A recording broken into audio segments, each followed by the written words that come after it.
नमस्कार, आप देख रहे हैं सुनो पॉलिटिक्स न्यूज। आइए आज सुबह की 10 बड़ी खबरों पर एक नजर डालते हैं। उसके पहले चैनल पर नए हैं तो चैनल को सब्सक्राइब करना बिल्कुल ना भूलें। तारीख सबसे पहली खबर आ रही है कि आखिर बिहार को क्यों सुनना पड़ा ना, कैसे मिलता है विशेष राज्य का दर्जा।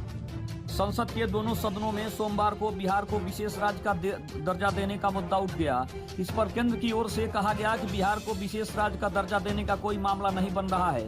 सरकार ने इसे लेकर 2012 में तैयार अंतर मंत्रालयी समूह की रिपोर्ट का हवाला दिया है। उन्होंने कहा कि पूर्व में विशेष श्रेणी के दर्जे के बिहार की मांग पर आईएमजी की ओर से विचार किया गया था, जिसने 30 मार्च 2012 को अपनी रिपोर्ट सौंपी थी। 2025 में 220 सीटें जीतने का नीतीश ने कर दिया दावा। क्या सिर्फ 23 सीट ही जीत पाएंगे तेजस्वी यादव? 2025 के विधानसभा चुनाव से पहले मुख्यमंत्री नीतीश कुमार ने एनडीए विधानमंडल की बैठक में बड़ा दावा कर दिया है।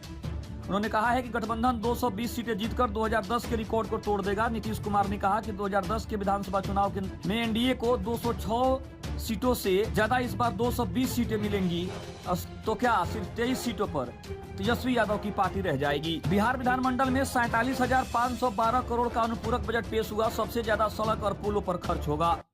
बिहार विधानमंडल के मानसून सत्र के पहले दिन वित्तीय वर्ष 2024-25 के लिए 47,512 करोड़ का पहला अनुपूरक बजट पेश किया गया। विधानसभा में वित्त मंत्री सम्राट चौधरी ने और प्रभारी मंत्री अशोक चौधरी ने विधान परिषद में अनुपूरक बजट पेश किया।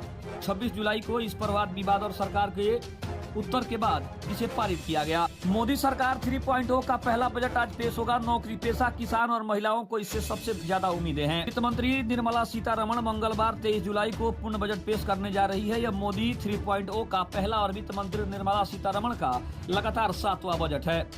माना जा रहा है कि बजट में मोदी सरकार 2047 तक विकसित भारत की रूपरेखा तैयार करेगा। बिहार के स्पेशल स्टेटस पर गरमाई सियासत। नीतीश से लालू के इस्तीफे मांगने को गिरिराज सिंह ने बताया नौटंकी। बिहार को स्पेशल स्टेटस का दर्जा मिलने का मामला ठंडे बस्ते में चला जा रहा है। लोकसभा में जदयू के सांसद रामप्रीत मंडल के सवाल के जवाब में वित्त राज्य मंत्री पंकज चौधरी ने कहा कि अभी बिहार विशेष राज्य का दर्जा नहीं दिया जा सकता है, जिसके बाद इस मसले पर सियासत तेज हो गई है। बिहार से लॉरेंस बिश्नोई गैंग के 2 गुर्गे गिरफ्तार हुए। ऑस्ट्रिया मेड 4 पिस्टल बरामद हुआ। बड़ी साजिश का खुलासा भी हुआ।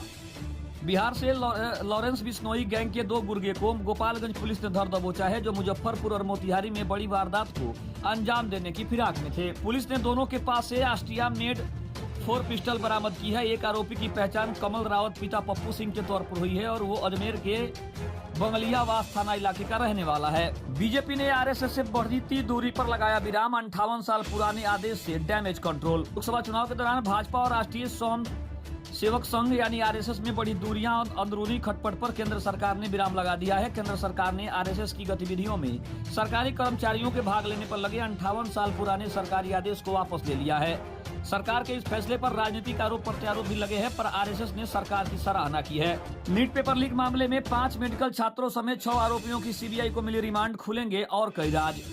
सीबीआई के विशेष न्यायिक दंडाधिकारी धनंजय पांडे ने गिरफ्तार 5 मेडिकल छात्र समेत 6 आरोपितों की सीबीआई रिमांड की अवधि को 4 दिनों के लिए और बढ़ा दी है। कांड के अनुसंधानकर्ता सीबीआई के अधिकारी सोमवार को अपने वकील अमित कुमार के साथ पटना सीबीआई की विशेष कोर्ट में उपस्थित हुए। बिहार में ध्वस्त हुए 6 पुलों का निर्माण शुरू हुआ। ठेकेदारों से वसूली जाएगी रकम। 24 करोड़ का आएगा खर्च।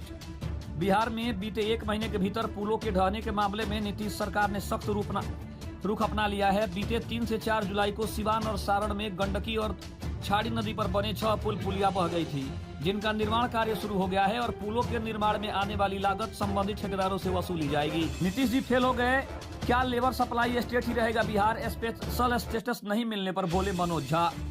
बिहार को विशेष राज्य का दर्जा फिलहाल मिलता दिखाई नहीं दे रहा है, जिस पर बिहार में सियासत तेज हो गई है। लालू यादव की पार्टी आरजेडी नीतीश सरकार समेत बीजेपी पर हमलावर है। आरजेडी के राज्यसभा के सांसद और राष्ट्रीय प्रवक्ता मनोज झा ने कहा कि ये बिहार के लोगों के साथ बेईमानी है। वोट चाहिए झोली भर भर कर। क्या बिहार वोटिंग स्टेट बनकर रह जाएगा? क्या बिहार एक बार फिर से लेबर सप्लाई स्टेट ही बनकर रहेगा? इसका जवाब उनको देना होगा। बताने की थी आज सुबह की कुछ बड़ी खबरें। खबर कैसी लगी कमेंट में जरूर बताइएगा। तब तक के लिए धन्यवाद। जय हिंद, जय भारत।